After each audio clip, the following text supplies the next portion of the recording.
প্রিয় বন্ধুরা, আমি আজকে আবার এসে গেছি একটা নতুন রেসিপি নিয়ে ফ্রম ডলিজ রেসিপি বুকে। এটা হচ্ছে সাদা আলুর দম। আমি এগুলো সেদ্ধ আলু নিয়েছি, একটু বড় সাইজের, আর এগুলো সমস্ত খোসা ছাড়িয়ে নেব।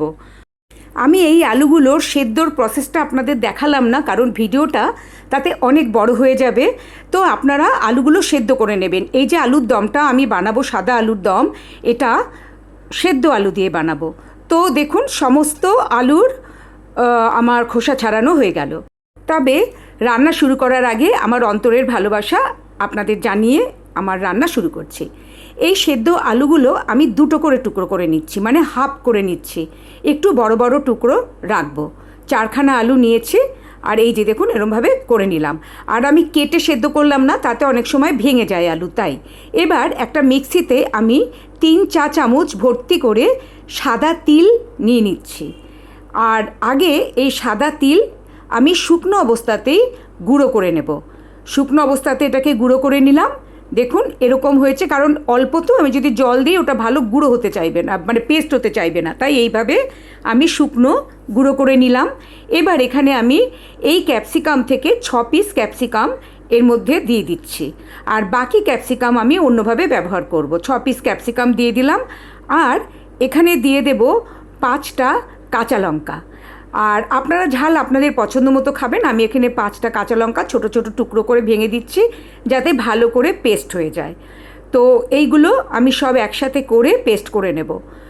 এই রান্নাটা কিন্তু একদম নিরামিষ। এই আলুর দম আমি নিরামিষ করে আপনাদের দেখাবো। এবার সামান্য জল দিয়ে দিচ্ছি, দিয়ে আবার এগুলো পেস্ট করে নেব। এখন যেহেতু শ্রীকৃষ্ণের একটা ঝুলন যাত্রা যাচ্ছে, তাই আমি আপনাদের এই নিরামিষ রান্নাটা শেয়ার করছি। এইভাবে দেখুন পেস্ট করে নিলাম। এটা এখন এইভাবেই মিক্সিতে থাক। কড়াই গ্যাসে বসিয়ে দিয়ে এখানে 1 চামচ, মানে 1 চা চামচ ঘি দিয়ে দিলাম। তো ক্লিপিংটা একটু মানে স্লিপ করে গেছে, তো যাই হোক, এখানে 1 চা চামচ ঘি দিয়ে দিলাম।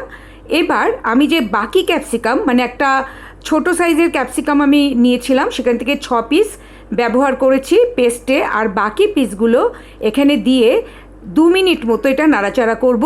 সামান্য একটু লবণ দিয়ে দিলাম যাতে নরম হয়, লবণ না দিলে এটা নরম হবে না। আর 4 ভাগের 1 ভাগ চা চামচ গোলমরিচের গুঁড়ো দিয়ে দিলাম। দিয়ে এটা মোট 2 মিনিট মতো নাড়াচাড়া করার পর যখন হালকা নরম হয়ে আসবে, দেখুন এবার এখানে একটা আমি মাঝারি সাইজের টমেটো কেটে রেখেছি, আর দানাগুলো কিন্তু ফেলে দিয়েছি, বুকের অংশটা ফেলে দেখুন এইভাবে কেটে রেখেছি।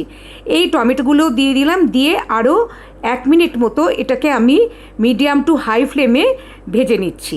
পুরো ক্যাপসিকাম আর টমেটো আমি মিডিয়াম টু হাই ফ্লেম রেখে গ্যাসে এটা ভেজে নিচ্ছি। এবার হয়ে গেছে, আমি এটা তুলে রাখছি। মানে হালকা একটু নরম ভাব হবে আর কাঁচা গন্ধটা চলে যাবে, এই রকম হলেই নামিয়ে নিতে হবে।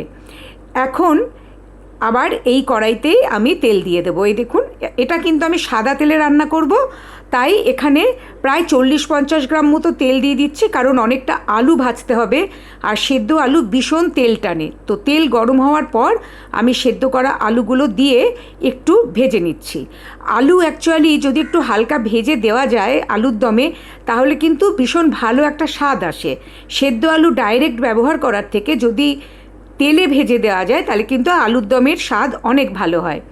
তো এটা কিন্তু নিরামিষ আলুর দম। আপনারা চাইলে শ্রীকৃষ্ণের ভোগে দিতে পারেন, বা সামনে রাখি বন্ধন আসছে, ভাইকে রাখি পরাবার সময় লুচি বা পোলাওয়ের সাথেও কিন্তু এরকম একটা আলুর দম করে দিতে পারেন। এটা কিন্তু সত্যি মাংসের থেকেও যেন ভালো লাগে, এত ভালো এটা স্বাদ হয়।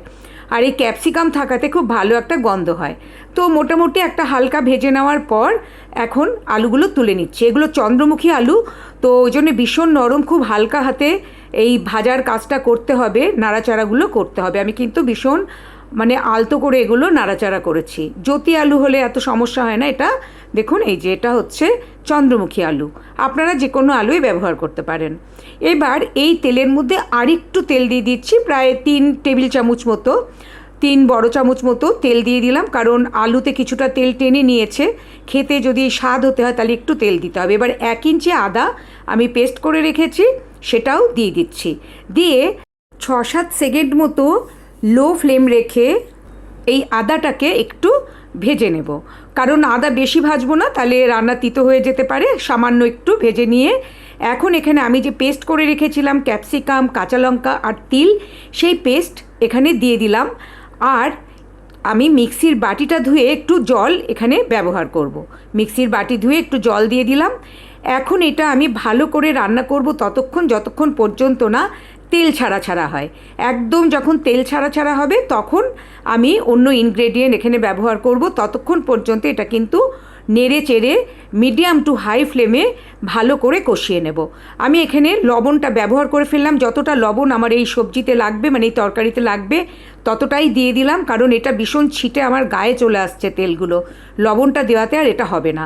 এবার দেখুন যখন তেল পুরো ছেড়ে গেছে, এবার 8 বড় চামচ দই আমি এখানে দিয়ে দিলাম।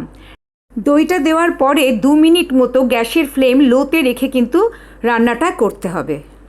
দইটা ভালো করে নাড়াচাড়া করে নিতে হবে।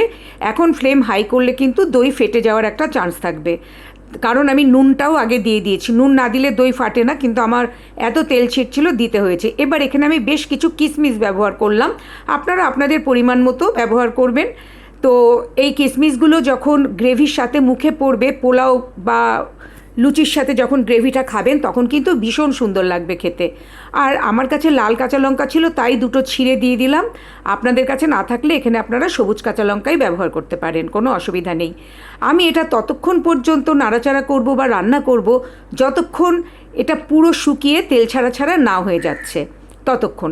এবার এখানে আমি 1.5 চা চামচ চিনি ব্যবহার করছি, কারণ যেহেতু অনেকটা দই ব্যবহার করেছি, আর আলুতে কিন্তু যে কোনো আলুর তরকারিতে একটু মিষ্টি বেশি দিলে খেতে ভালো হয়, তাই এখানে আমি 1.5 চা চামচ চিনি ব্যবহার করলাম। এখন আরও কিছুক্ষণ নাড়ব, নেড়ে একদম তেল ছাড়া ছাড়া করব। আমার এই রান্না দেখে যদি আপনাদের ভালো লাগে তাহলে অনুরোধ রইল সাবস্ক্রাইব করার জন্যে, আর পাশের বেল আইকনটা প্রেস করে দিলে আমার সমস্ত রান্নার নোটিফিকেশান আপনারা পেয়ে যাবেন। এখন দেখুন তেল পুরো উঠে এসেছে ওপরে। এখন আলুগুলো ছেড়ে দিচ্ছি। আলুগুলো ছেড়ে দিয়েও কিন্তু আমি বেশ কিছুক্ষণ আবার নাড়াচাড়া করব, যতক্ষণ না পর্যন্ত এটা বেশ শুকিয়ে যায়, ততক্ষণ ভালো করে একটু আলুর সাথে মশলা সমস্ত মিশিয়ে নেব। আর তারপরে জল দেব, তবে আমি কিন্তু এটা বেশিক্ষণ রান্না করব না, জল দেওয়ার পর 5 মিনিট রান্না করব। আপনাদের রান্নাটা ভালো লাগলে লাইক আর শেয়ার করার জন্যে অনুরোধ রইল, আর প্লিজ কমেন্ট করে আমাকে জানাবেন যে রান্নাটা আপনাদের কেমন লাগলো। এবার দেখুন একদম শুকিয়ে গেছে, টেনে নিয়েছে সব কিছু। এইবার আমি এখানে জল ব্যবহার করব, তবে বেশি জল দেব না। আমি দেখুন এই যে এই কাপের 1 কাপ জল এখানে দিয়ে দিচ্ছি। এখানে আমি রুম টেম্পারেচারেরই জল ব্যবহার করলাম, কারণ আলু সেদ্ধ করা, তাই আলু সেদ্ধ করার আর কোনো ব্যাপার নেই। আর জল ভালো করে মিশিয়ে দিচ্ছি। এখন কিন্তু আমি গ্যাসের ফ্লেম মিডিয়াম টু হাইতে রেখে রান্নাটা 5 মিনিট ধরে করে নেব। আমি আলু সেদ্ধ করার সময় বা ভাজার সময় কোনো লবণ দেইনি, তাই এই 5 মিনিট ভালো করে ফোটাবো, যাতে ঝোলের সমস্ত লবণ বা স্বাদটা আলুর মধ্যে ভালোভাবে ঢুকে যায়, আলুটা যাতে বেশ সুন্দর নরম আর টেস্টি হয় খেতে। তো 5 মিনিট এটা ফোটাতে ফোটাতে আমি প্রায় 3 মিনিট বাদে 3-4 মিনিট বাদে 1/2 চা চামচ গরম মশলা দিয়ে দিলাম, কারণ তারপরেও আরও 2-1 মিনিট ফোটাবো, তাতে গরম মশলার কাঁচা গন্ধটা চলে যাবে। এবার আরও 2 মিনিট প্রায় বাদে 1/2 চা চামচ গোলমরিচের গুঁড়ো দিয়ে দিলাম, আর 2 চা চামচ ঘি দিয়ে দিচ্ছি। দিয়ে এগুলো ভালো করে মিশিয়ে নিচ্ছি। আমার মোটামুটি এখানে রান্না হয়ে গেছে, তবে কেউ স্কিপ করবেন না, কারণ আমি কিন্তু টমেটো আর ক্যাপসিকাম যে ভেজে রেখেছি সেটা এখনও ব্যবহার করিনি। আরও কিছু জিনিস এখানে ব্যবহার করব। এই আলুর দম কিন্তু খেতে ভীষণ ভালো হয়। এটা লুচি, পরোটা, পোলাও যে কোনো কিছুর সাথে খাওয়া যায়, খুবই ভালো লাগে। এবার দেখুন 3-4টে কাঁচা লঙ্কা আমি এইভাবে সরু সরু করে চিড়ে রেখেছি, যেটা এখানে দিয়ে দিচ্ছি একদম শেষে, তাতে কাঁচা লঙ্কার ফ্লেভারটা খুব সুন্দর আসবে। আর টমেটো আর ক্যাপসিকাম যে ভেজে রেখেছিলাম সেটাও এর মধ্যে দিয়ে দিচ্ছি। এটা আমি ঘি দিয়ে ভেজেছিলাম, তো শেষে এটা দেওয়ার জন্যে কিন্তু এই আলুর দমের স্বাদ একদম অন্যরকম হয়। আর তিল বাটা আর ক্যাপসিকাম বাটা, কাঁচা লঙ্কা বাটার জন্যেও কিন্তু এই আলুর দমের স্বাদ খুব সুন্দর হয় আর একদম অন্যরকম হয়। গ্যাস অফ করে দিয়েছি, এখন আমি এটা তুলে নিচ্ছি। আশা করি আপনারা অবশ্যই রান্নাটা একবার করবেন, আর আমি আবার নতুন রান্নার সাথে আপনাদের কাছে আসবো। আপনারা যারা শ্রীকৃষ্ণকে ভোগ দিতে চান তারা কিন্তু এরম একটা আলুর দম দিতে পারেন। সবাই খুব ভালো থাকবেন। আজকের মতো নমস্কার।